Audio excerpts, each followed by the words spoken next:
If I gave you a book, would you read it? My mom, I think, is going to buy it. But that wasn't my question, Rachel. If I gave it to you, would you read it? I could read it, and I could do a YouTube response, I guess. You really sound open, you know?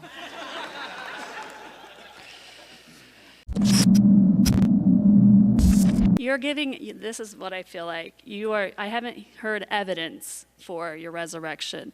I hear assertions and appealing to emotion. I haven't seen any evidence. What would you consider to be evidence other than eyewitness accounts? Eyewitness accounts are usually the least reliable evidence. So how do you know anything from the ancient world? I don't. I have to go by, it's the thing that makes the Bible unbelievable are the miracles that are in it. Okay, so you have a philosophical presupposition against miracles then? Not necessarily. I guess I don't know what that means. What, meaning you're ruling out miracles. Anything that has a miracle in it, you won't believe. Well, you want to say the ancient world. You want to Caesar, I can believe what I read about him because he doesn't claim to do miraculous things. That's what I mean by philosophical bias. Okay. You're ruling out miracles. And to be honest with you, you're probably on the side of most scholars. Most scholars will say, look, if it's got the miraculous in it, I can't believe it. The problem is the miraculous is possible because the first verse of the Bible appears to be true. There appears to be a God. Then the miracles are possible. You're reading the first verse of Genesis with your Christian eyes. You're not reading it in historical context. But also the... what is it? The Quran has miraculous claims. What do you think the proper interpretation of the first verse of Genesis means? What is it? I don't know, but I can tell that you're reading it with your Christian lens. All it says there was a beginning, right? That God created the heavens and the earth. Well, I mean, technically, was it a beginning, or was the universe just in a different state?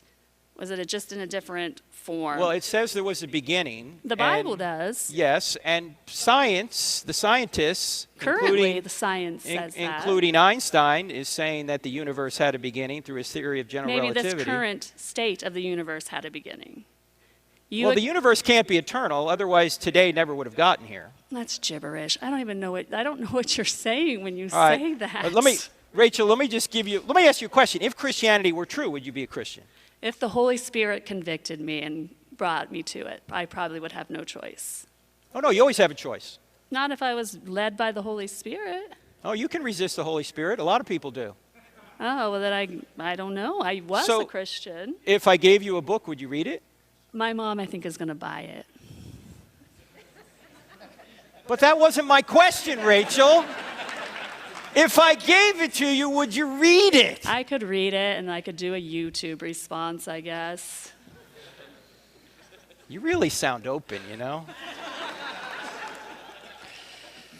All right. Rachel, think about this. If God exists, if he does, and if the story of Jesus is true, isn't that the greatest news in history?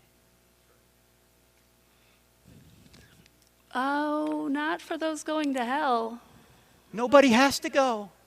That's the whole point. Well, if they're not convinced that what they're reading in the Bible is true.